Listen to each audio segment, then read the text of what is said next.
Hello people and hello universe. Ayan mga beswa. Mayroon tayong good news for everybody. Especially sa mga seafarers. Ay nako. Shout out sa mga Marcos loyalists and supporters. At sa mga Pilipinos sa buong daigdig, especially DOFW. And sa mga seafarers around the world. And this is for you. Guys, tingnan nyo naman. Ceremonial signing of the Magnacarta of Filipino Seafarers 23 September 2024 2024 Ceremonial Hall Malacanang Palace. Nako guys, batas na pinirmahan ng ating mahal na Pangulo. My goodness, alamin po nga natin guys ng bahagya ano ba ang ibig sabihin nitong Magnacarta para sa Filipino Seafarers. Ito. So yan guys, House Bill number 7325, Magna Carta for Filipino Seafarers. Ang sabi niya, ang panukalang batas na ito ay naglalayong tugunan ang problema ang kinakaharap ng maritime higher educational institution pagdating sa seaboard training ng mga kaditi. Layunin nitong padaliin ang pagsunod ng Pilipinas sa International Convention on Standard of Training, Certification and Watchkeeping o ang STZW Convention. Layunin din ng Magna Carta of Filipino Seafarers na protektahan ang mga interes ng mga marino tulad ng pagtiyak ng kanilang tamang kondisyon sa trabaho at patas na mga karapatan. Ayan. Di ba guys? So, maganda ito. At least, di ba? So, kailangan yung training nila talaga dapat dekalidad, no? Para nang sa ganun, pasok na pasok tayo sa mga international, worldwide. Ika nga,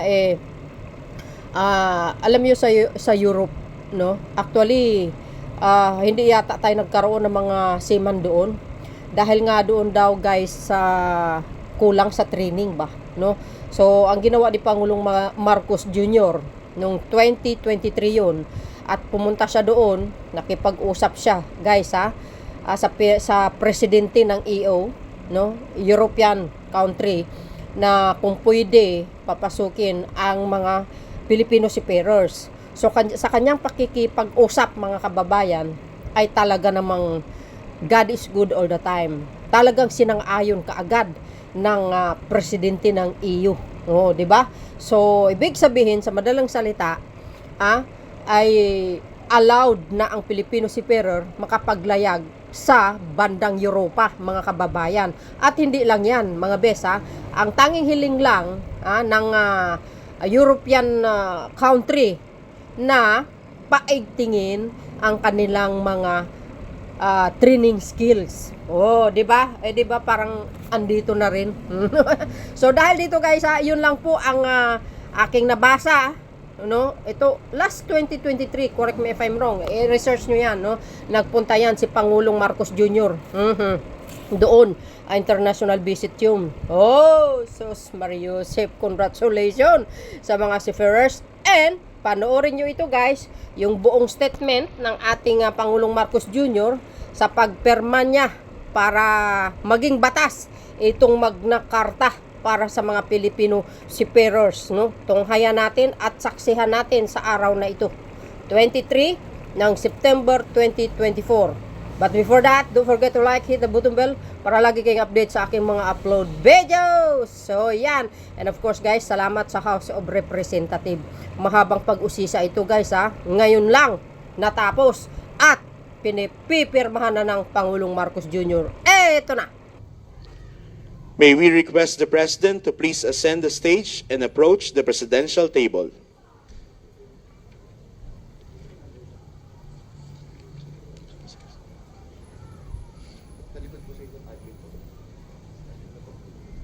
The President may now proceed to sign the enrolled copy of the enrolled bill.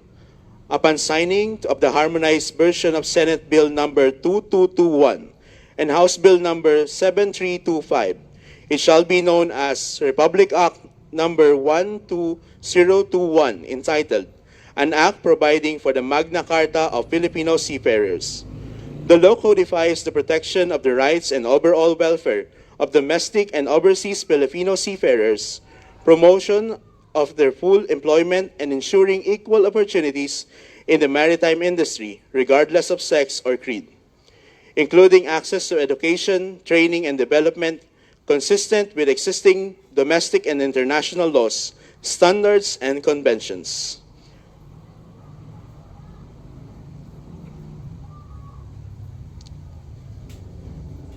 Thank you, Mr. President.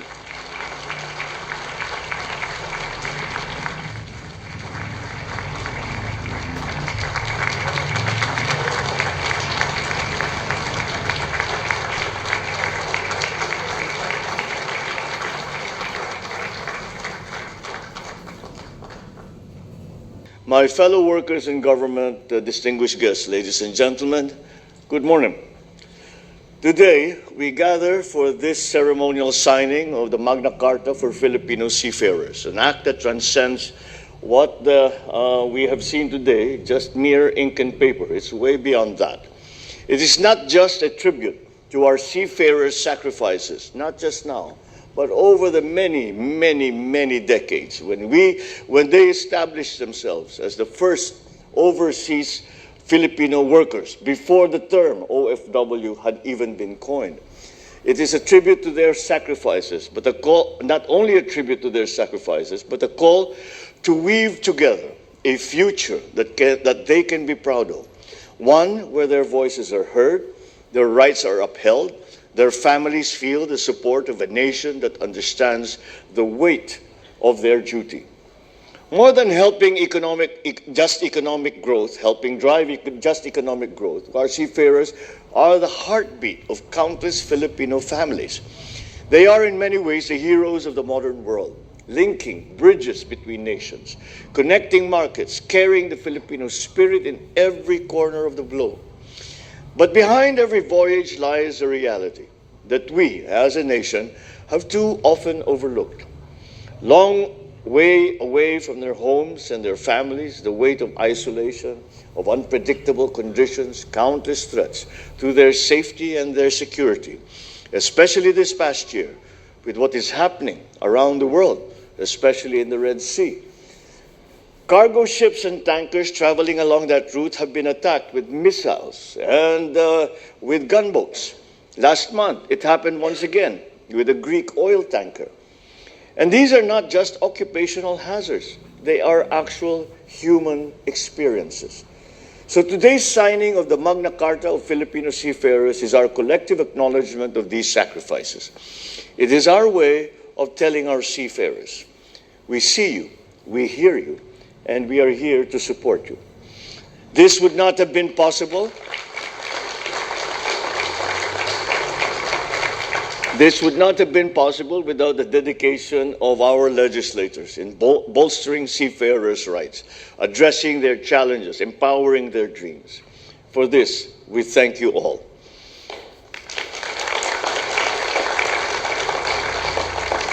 This administration also extends its gratitude to all stakeholders who share their insights to make this law even more comprehensive.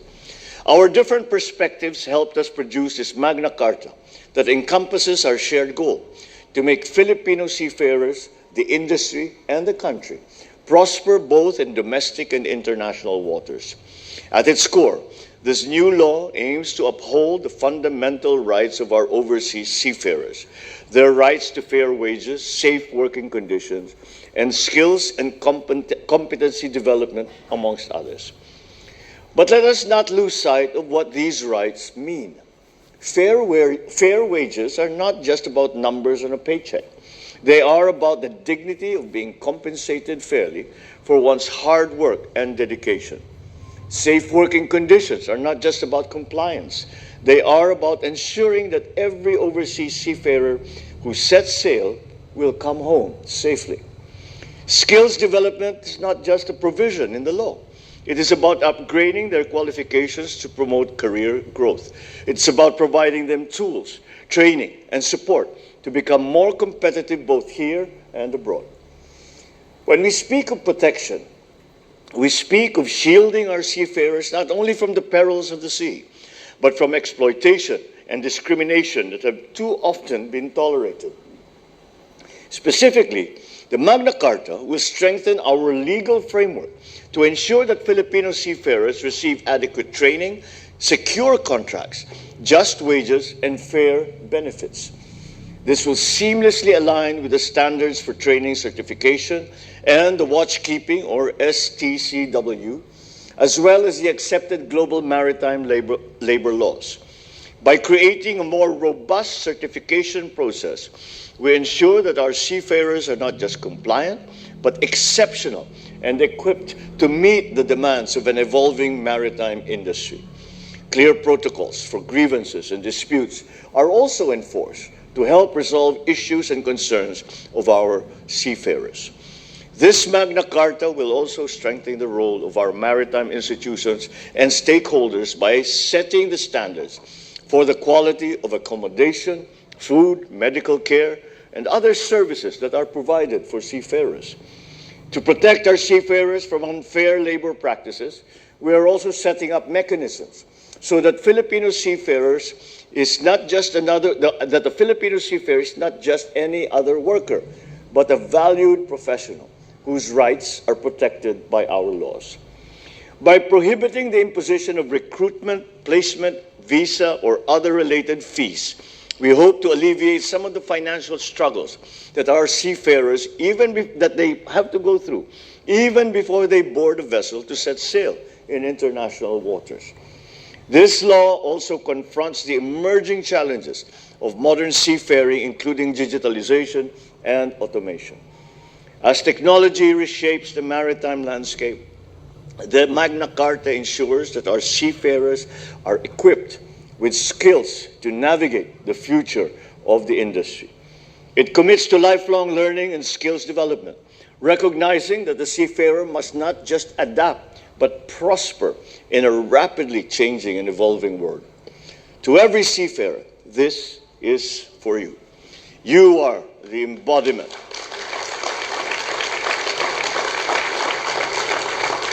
Seafarers are the embodiment of the bagong Filipino spirit, resilient, hopeful, and always moving forward. So as you navigate the unpredictable waters of your journey, remember that your country stands with you, proudly cheering you on, and working tirelessly to ensure that every voyage you take is safer, fairer, and more dignified. This is our pledge, to sail with you every step of the way, until you find your way home safely back to the bagong Pilipinas. Maraming salamat po at mabuhay ang ating mga seafarer. Maraming salamat at magandang umaga po sa inyong lahat. Thank you, Mr. President.